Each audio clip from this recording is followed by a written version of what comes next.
Kain tayo. Gusto mo? Deng. Mainit pa. Suhol yan. Hindi, may bayad yan. Kunat? Kain mo na. Nangyari ka pa. Nakain ka ba kanin? Siyempre. Arigato gozaimasu. Tapos nakagad siyang kumain. Wala siya sa tabi ko. So, ito lang yung nakain ko. Spaghetti.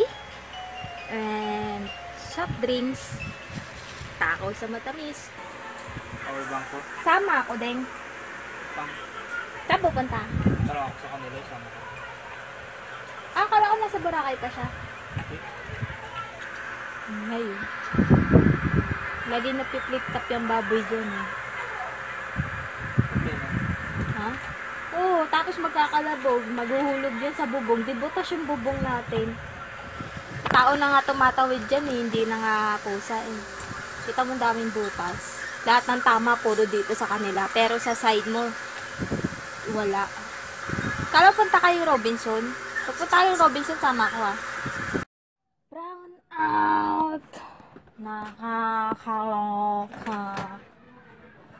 Ako naman yata mag-isa. Yung ini-edit ko, wala na. Tapos dito sa baba, ang dilim. Wala na yung kapatid ko. Brown out, guys! Nakaka-lurks! Woo! Kala ko nung una, pinagtitripan lang ako ng kapatid ko. So, yung ini-edit ko, yung lahat-lahat eh, wala na. Woo! Yan. Naka-flash ako ngayon and yung speaking of flash, ay nakaw. Alam mo yun, yung nag-i-edit ka tapos ito yung mangyayari. Walang ilaw. Hahay!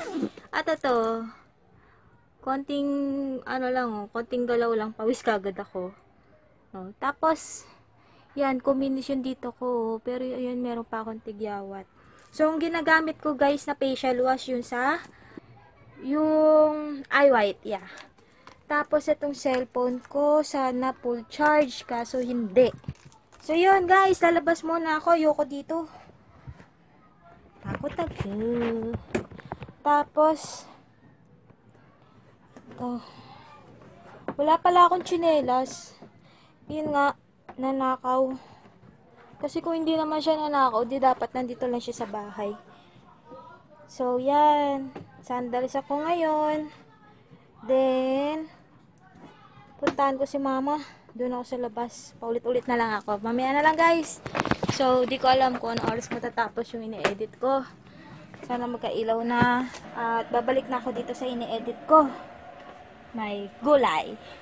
So, nandoon lang ako sa labas. Bumalik ako sa bahay namin dati. Tumambay doon sa gate. Ayun. Like sa inyo guys eh, mamimiss ko talaga yung bahay namin na yun. Kung nakikita nyo, di ba, magulo, masikip. Itong kwarto kong to, mas malaki na to kaysa doon eh. Kasi hindi na welcome dito sa amin yung mga kahon.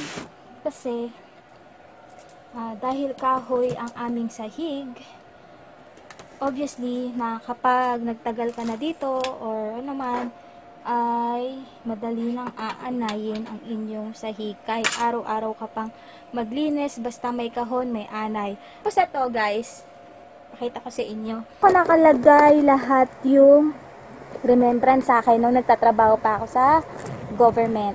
And, yan. Ito lahat yung envelope.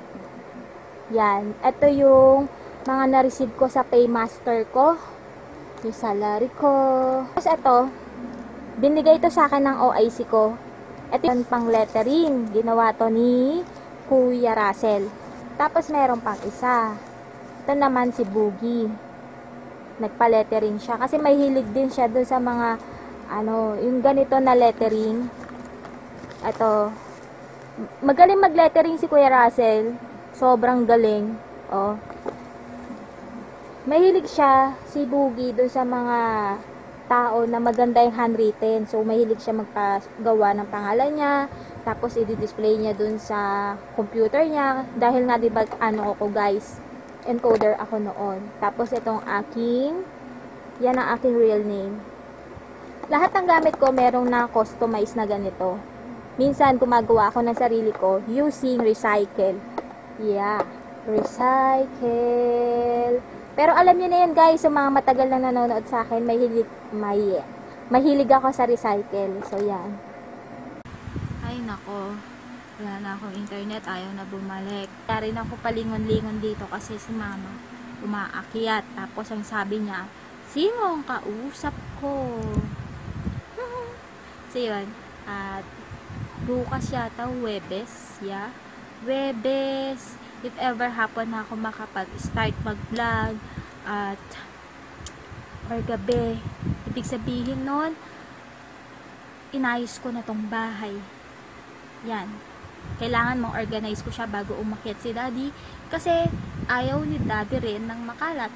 So, dapat lahat din ng mga damit ko maitago ko na, maayos ko na dahil ayaw niya yung gamit ko o yung mga damit ko katulad nung sa bahay namin sa kabila na nakalabas kasi nga the more na nakalabas yung gamit mo, yung damit mo, lahat-lahat, may tendency na ipisin or kagatin ng daga. So, yun. At, yun. Sana nag-enjoy kayo sa aking kadaldalan. At, maraming salamat sa inyo lahat, guys. Bye! Paalam! I can't stay.